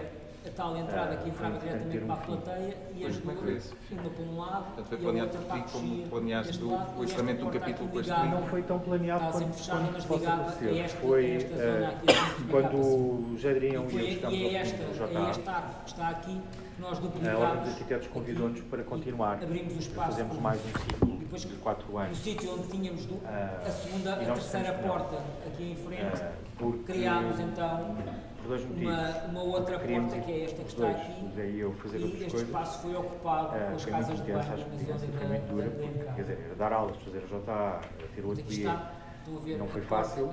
E por outro lado, eu percebi que naquele momento ou fazia o doutoramento, ou então já ia ser uma espécie de bola de neve dificuldade. Então disse, não, vamos parar por aqui e eu vou-me dedicar à tese e deixei de dar aulas durante 3 anos. Sim, 3 anos, e fiquei dedicado à minha investigação. E esse momento foi um momento em que claramente eu não podia estar disperso.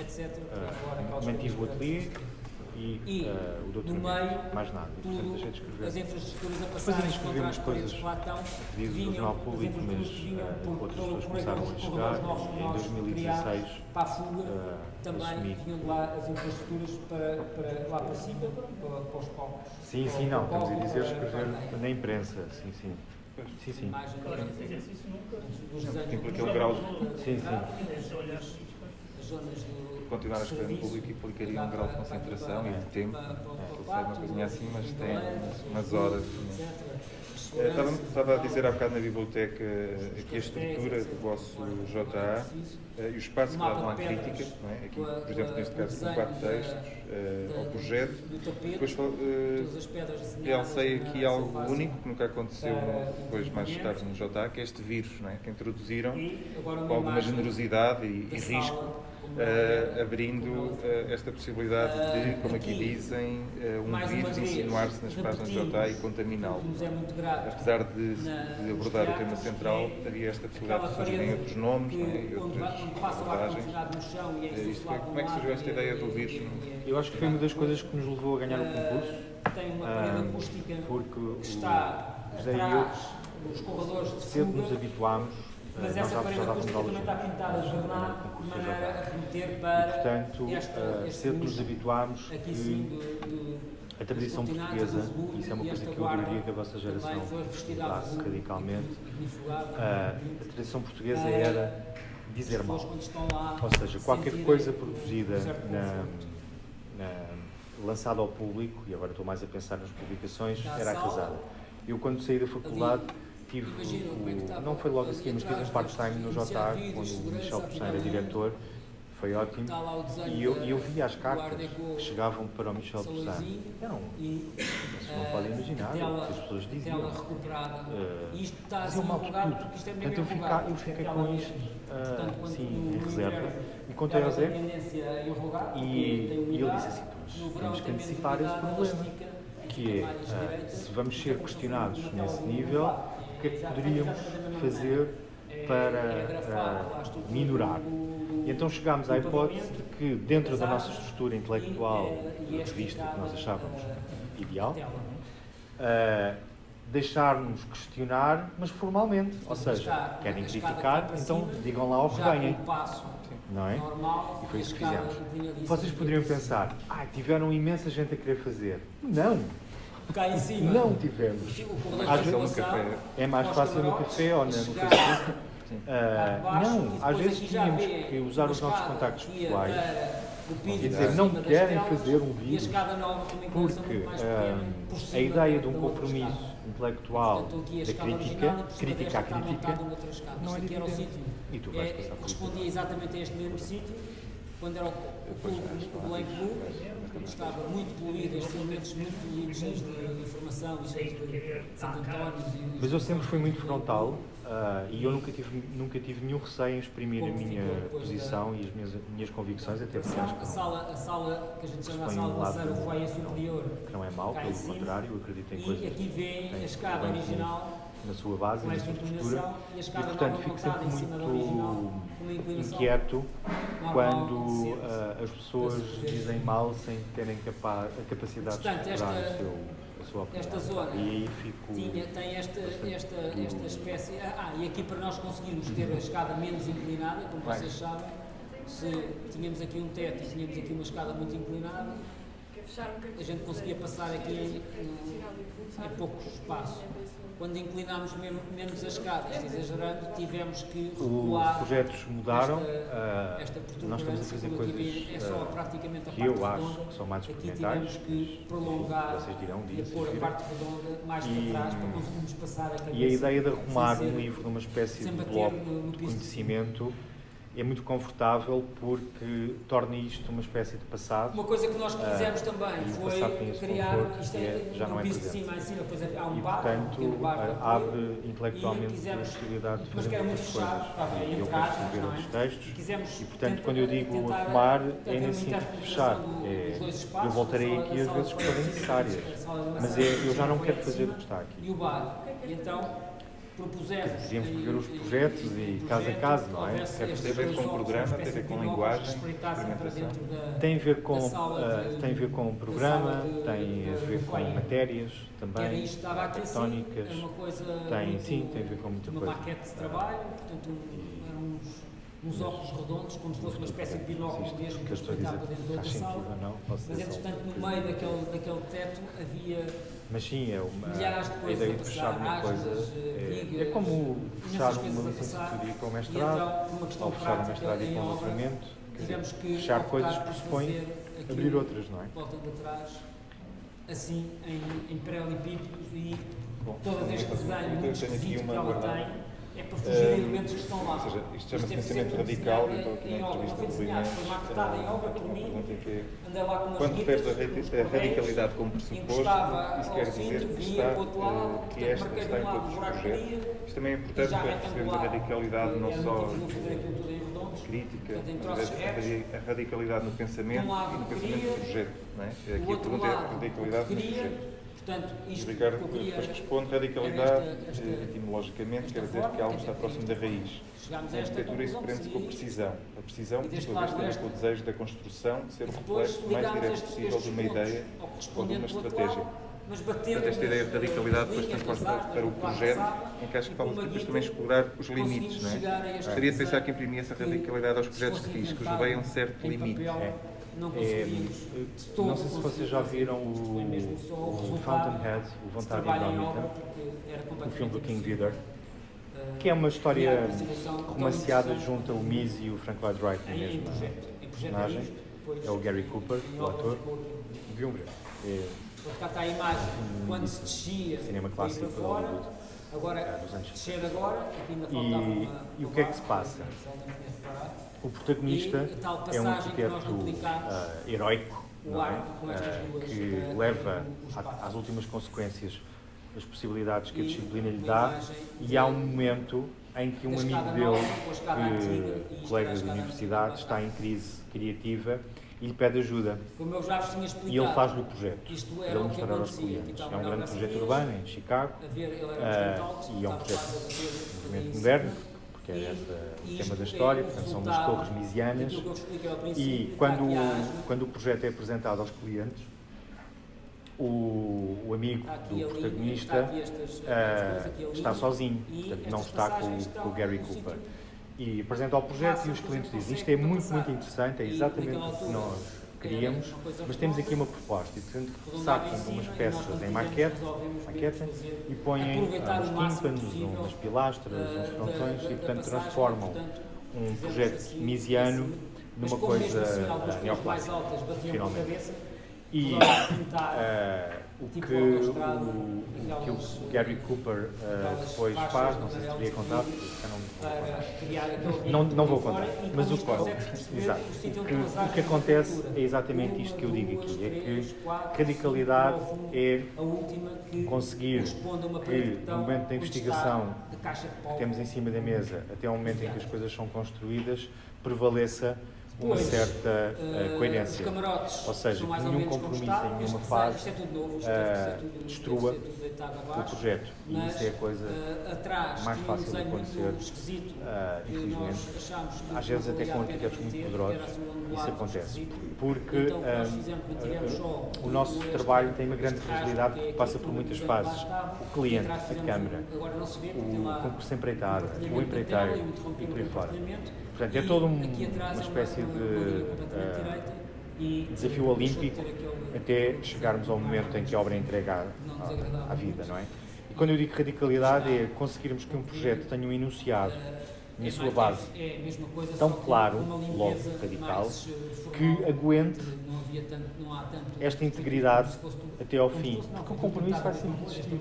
Ou porque o cliente não quer gastar tanto dinheiro, ou não pode, ou porque a Câmara diz que há qualquer coisa que ali que é ilegal e temos que alterar, coisas normais. E que, portanto, quando o enunciado é muito forte, e isso tem a ver com o pensamento radical, quando há uma síntese radical daquilo que são os pressupostos do projeto e que é verdadeiramente importante, isso não muda e vai chegar ao fim incólume. Quando isso não existe, essa capacidade, esse enunciado, é muito provável que o projeto chegue ao fim numa espécie de o projeto do Museu de Design, isso aconteceu, esse controle?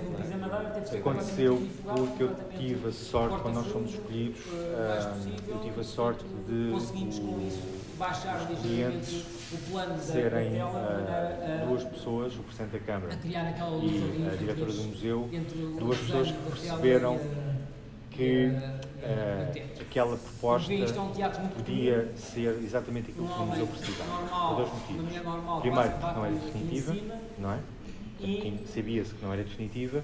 E segundo, porque teria a capacidade de construir um museu sem ele ser um museu que custaria não sei quantos milhões.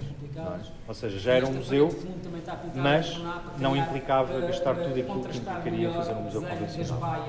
E, portanto, aquele conjunto de decisões que o enunciado, que a Joana Helena e eu lançámos para os clientes, foi muito apelativo, porque conseguíamos que o edifício fosse ativado sem o compromisso total de gastar o dinheiro todo. Não se gastou muito sequer. Em vez dos 20 milhões que custaria fazer tudo, gastámos 2, portanto, há uma diferença. E por outro lado, a informalidade que pressupunha aquele tipo de museu foi a sua grande vitória. As pessoas aderiram porque era um museu anti-sacro. As peças não estavam sacralizadas e isso foi uma coisa muito clara da nossa investigação. As peças estavam ao nível do chão, as pessoas relacionavam-se com elas de uma forma ergonómica. Estamos a falar de facto de mobiliário e de roupa, não é? Seria muito estranho. Poucos como obras de arte do século XVI, não é? Portanto, houve ali uma série de decisões que foram felizes, que os políticos perceberam. O António Costa, não sei se tornou-se, houve ali uma charneira e depois ficou ele o cliente, foi que ele apareceu mais. E o António Costa, não sei se vocês sabem, mas ele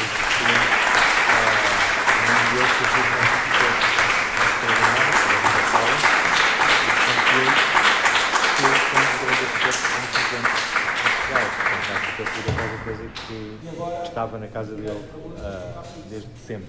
Portanto, ele é muito sensível aos argumentos. E a Bárbara Coutinho, diretora do museu, ainda é hoje, percebeu que a estratégia oposta àquela que tinha lançado, porque a Bárbara construiu um programa, uma coisa assim deste tamanho, com 300 páginas, em que propunha a construção de cubos brancos com uma progressão cronológica, desde a primeira década do século XX até à última, e nós dissemos, não, vamos fazer exatamente o oposto, vamos criar uma espécie de hipertexto, que é conseguir que uma peça de 1902 possa ser vista como uma peça de 1992, por exemplo. E foi isso que aconteceu e foi ganhador. Portanto, houve ali uma conjuntura, aquilo que o Thomas Vermaat chamaria uma contact zone, entre a diretora do museu, o político e os arquitetos e perceberam o potencial do programa. Portanto, a radicalidade do projeto foi compreendida e foi cumprida escrupulosamente. E a opção da linguagem sem acabamento, assim com um lado muito bruto, consideras que é uma abordagem brutalista?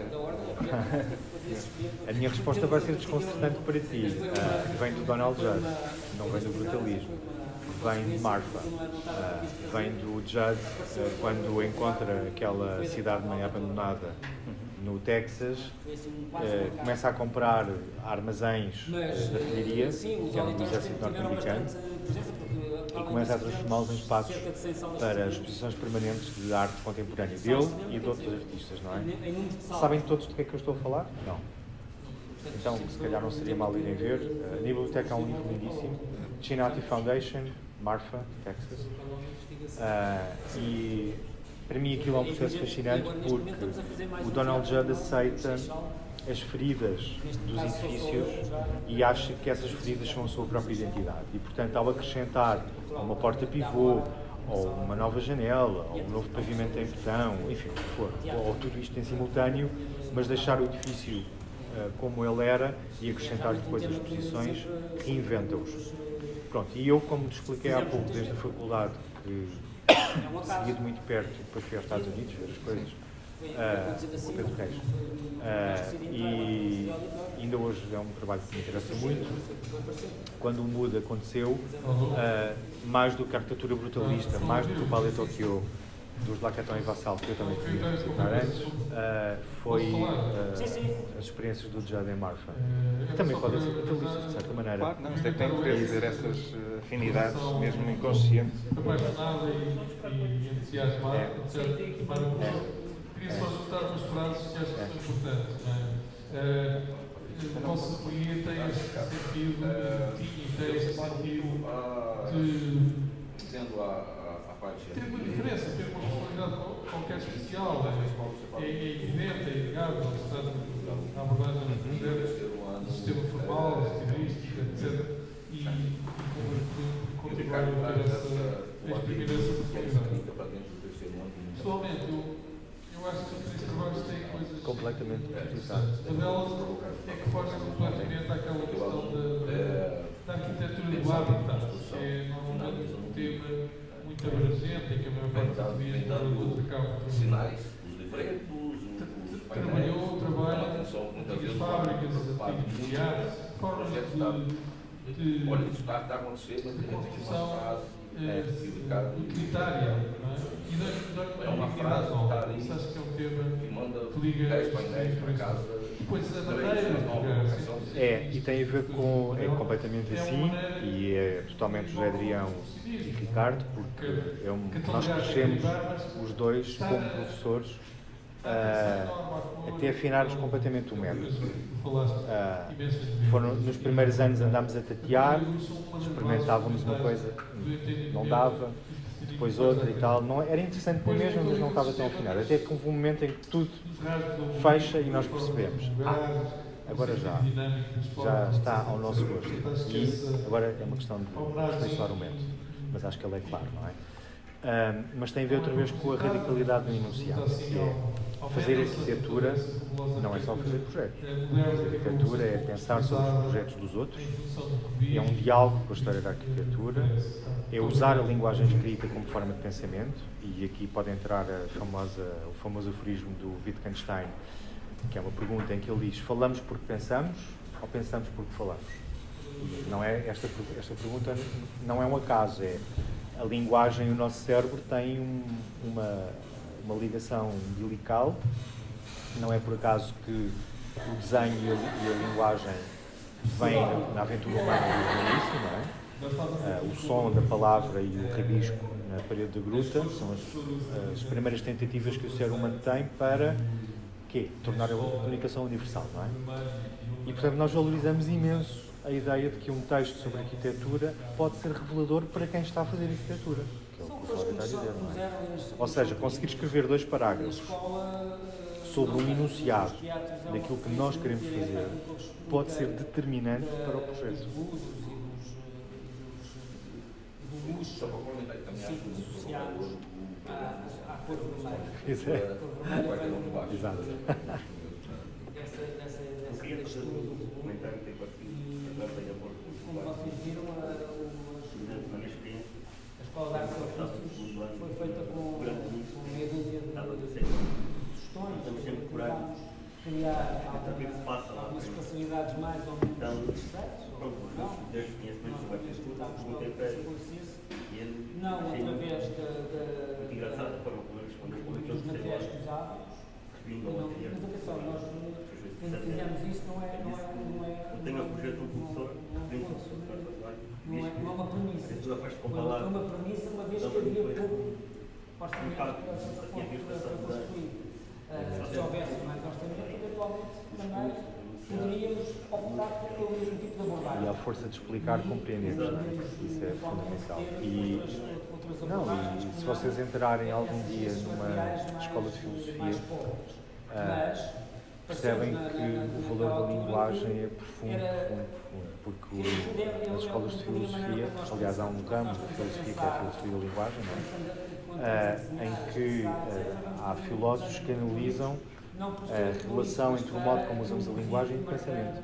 E nos ir definindo coisas. O pé amarelo está sempre paralelo. Eu também digo de uma forma provocadora aqui no livro Cor de Laranja, que o João aqui estava a sublinhar isso, eu já não lembrava, que era, eu digo como é que é, fazer arquitetura também é discutir arquitetura. É fundamental, nunca deixem de discutir. Com as cores que nós usamos, daí, também se passa um bocadinho isso. Nós vamos tentando marcar os diversos espaços com, se vocês repararem, a cor também é sempre presente completamente. Vai pontualmente definir e marcando alguns espaços. Na entrada da escola, por exemplo, não temos cor nenhuma, que é o branco, só temos a cor da selenite, que é o castanho, que é a cor natural, em cima. Não sentimos necessidade de ver ali qualquer coisa que marcasse aquele espaço. Marca aquele espaço, é uma sucessão de alturas, é chave.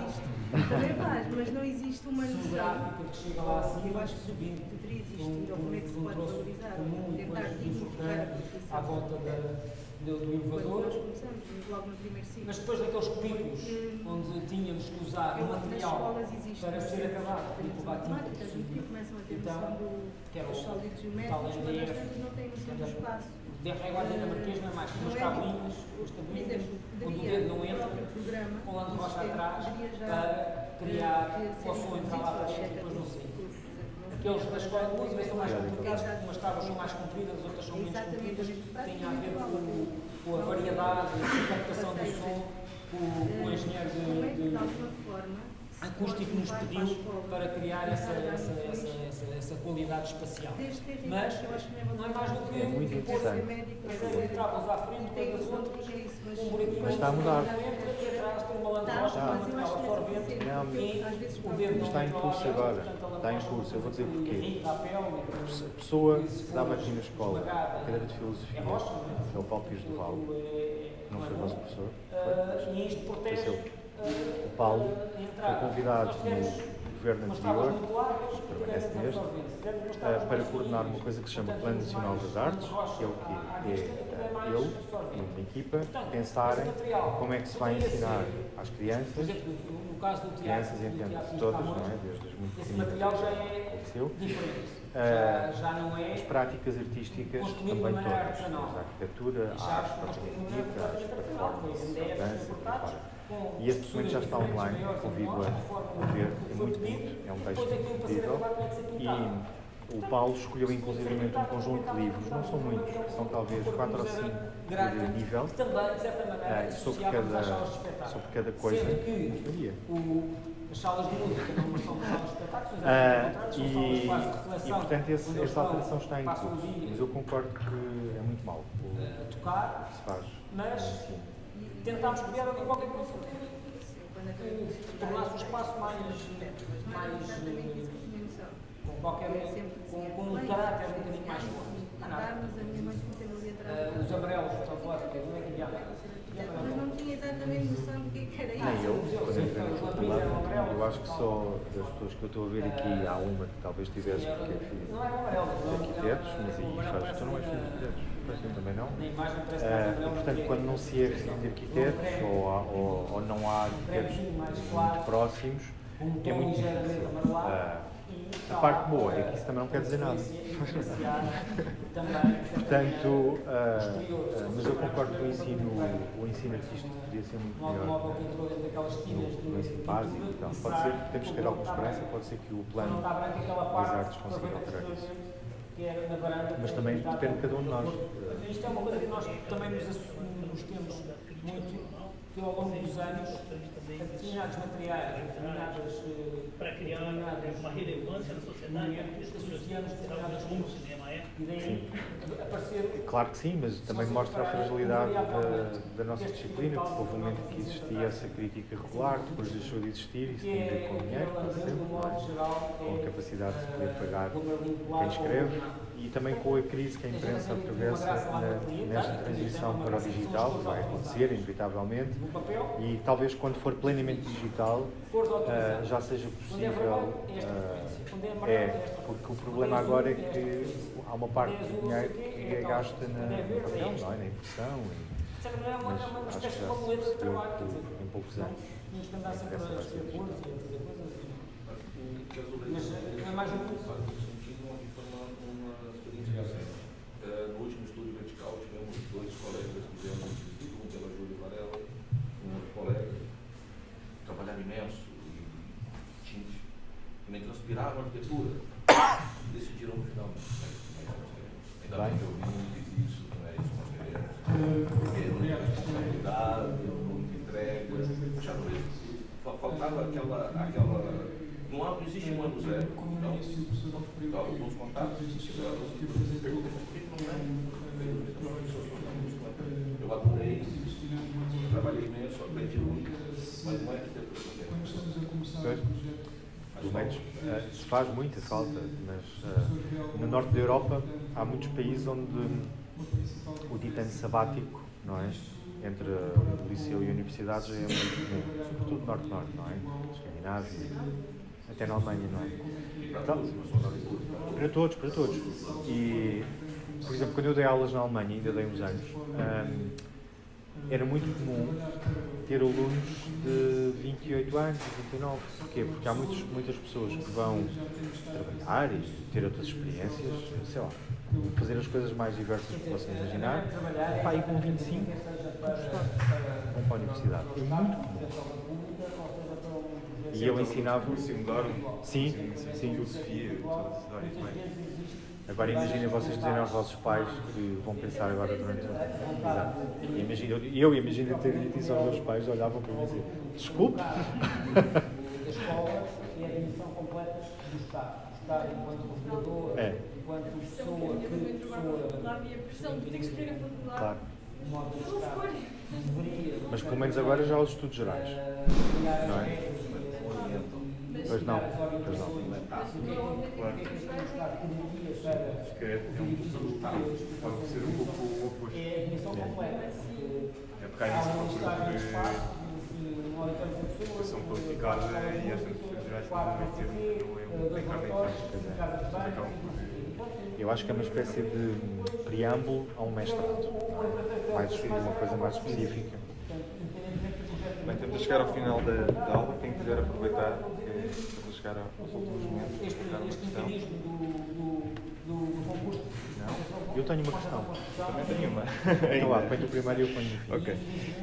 É a propósito desta questão que, quando aqui respondes e falas sobre a arquitetura da cidade, em que leste que era algo mais disciplinar e depois ficaste muito surpreendido depois com a autobiografia científica do Rossi, e aqui dizes que ficaste porque era o Aldo Rossi a partilhar connosco as suas contradições, inclusivamente a dizer que o lado onírico e intuitivo da arquitetura conta tanto como as chamadas permanências aos elementos primários que ele tinha descrito na arquitetura da cidade. E eu queria sublinhar aqui o lado intuitivo e relembrando também a conferência que o Sofo Moura deu aqui há uns tempos no programa de doutoramento, em que ele também falou e valorizou a intuição. não é? E aqui a intuição também poderá estar ligada aqui à poética que tu também reivindicas, não é? Muito. E por isso aqui a intuição e a poética estarão de alguma forma relacionadas nesta forma de estar. Sim, só que há um terreno difícil sobre estes dois temas, que é, nós não sabemos como é que se ensina a intuição, como é que se monta. E eu, como professor, tenho pensado muito sobre isso, porque aquilo que eu posso legar é um método, uma forma erudita de olhar para a história da arquitetura, o modo de nos relacionarmos com ela, mas eu penso muito sobre como é que eu partilho uma intuição. Claro que eu posso fazer um desenho num painel, não é? E indicar um caminho possível, porque um desenho implica muitos caminhos, não é? Mas nós não podemos dar a cada estudante de arquitetura essa mina. É uma coisa mesmo pessoal e intransmissível. Cada um de nós tem que fazer um processo de autoconhecimento, por um lado, é uma palavra um bocado feia, mas autoconhecimento e de síntese e tentar perceber como é que aquilo que é só nosso pode ser empregue na arquitetura. E às vezes isso não é fácil. Há pessoas que são naturalmente poéticas, não é? Ou seja, naturalmente são assim, e há pessoas que são altamente racionais, não é?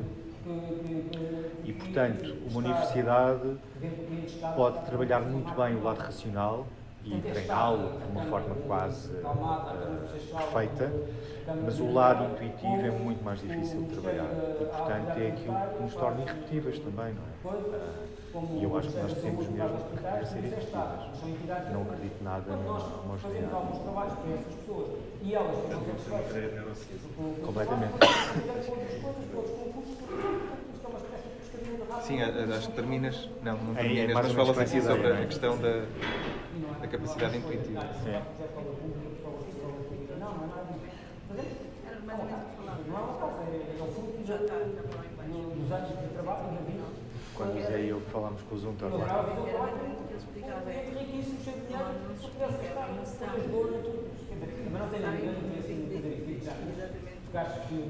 Um tema lá Isto da intuição é um tema, é engraçado, o professor Tomara no outro dia quando falou nisso, a Cisa também costuma refletir sobre isto da intuição, não é nada fácil. Uma vez escrevi uma coisa sobre o rigor intuitivo, a propósito de qualquer coisa que eu tive uma intuição e depois dei ao treinar a intuição. Eu acho que se pode alimentar, é diferente, ou seja, por isso é que nós falamos tantas vezes em vão ver exposições, leiam um livro, está aqui em cima da mesa com um ar impecável, é o Lawrence Durrell, não é? É lindo. E leiam livros, visitem obras, discutam. E essa intuição virá um pouco daí. Há uma imagem de que eu gosto muito, que está aqui no livro, que é uma fotografia que o Maurice Chanot tirou do André Malraux e o seu Museu Imaginário. Sabem qual é? Aquela que estão as fotografias todas no chão. E o João Rodeia que se refere a isso, ele diz que o João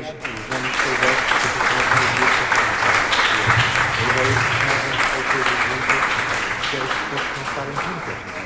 E isso é um processo intuitivo.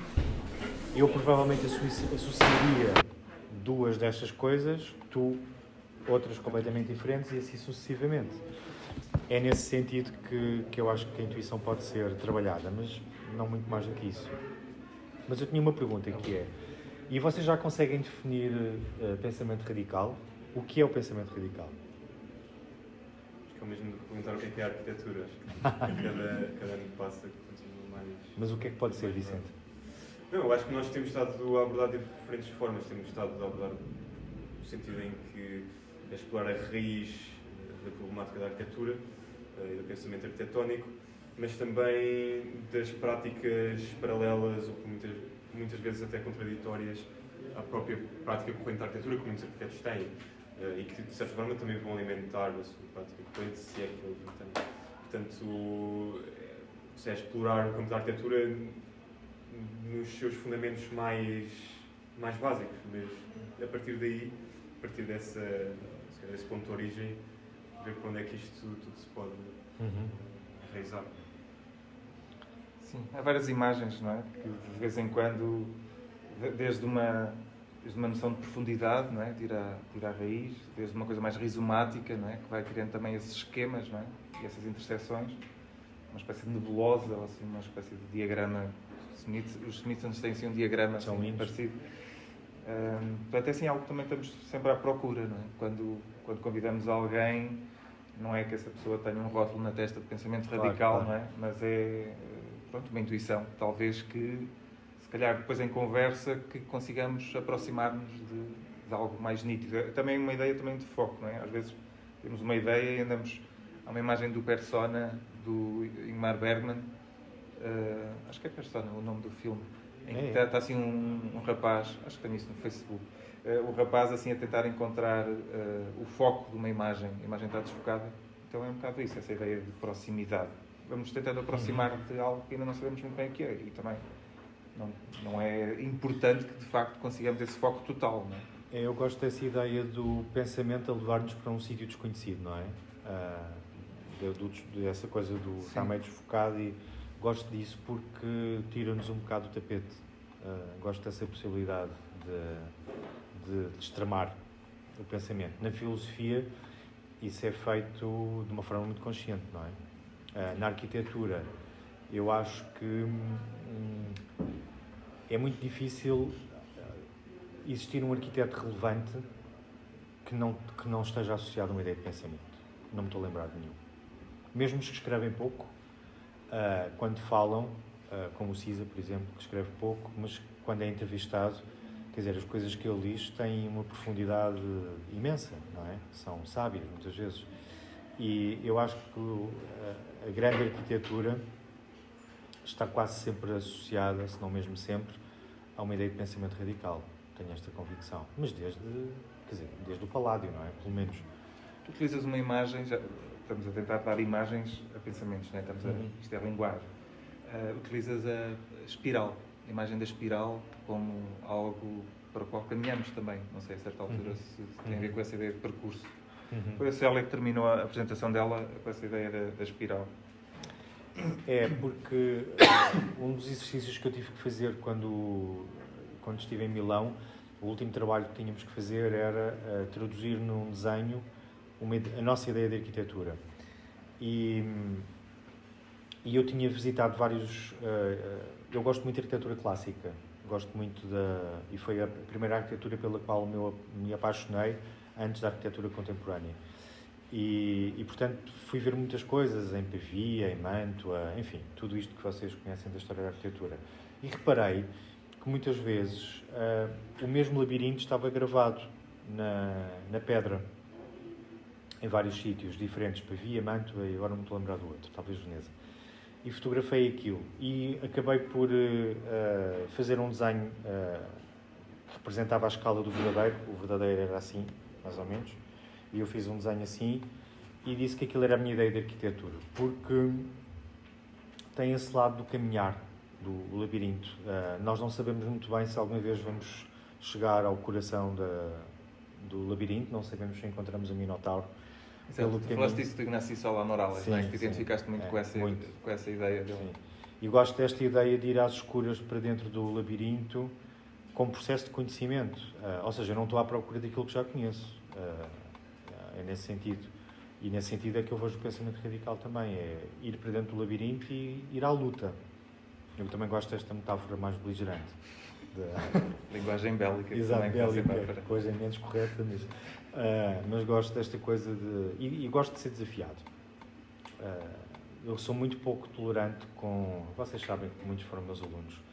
Eu sou muito pouco tolerante com coisas medíocres e preguiçosas. Não consigo focar. Mas parece-me uma excelente mensagem final para irem para casa com essa gravada. Boa. Foi um gosto. Sim, obrigado. Obrigado, eu. Posso baralhar com o que é meu e com o que é da biblioteca.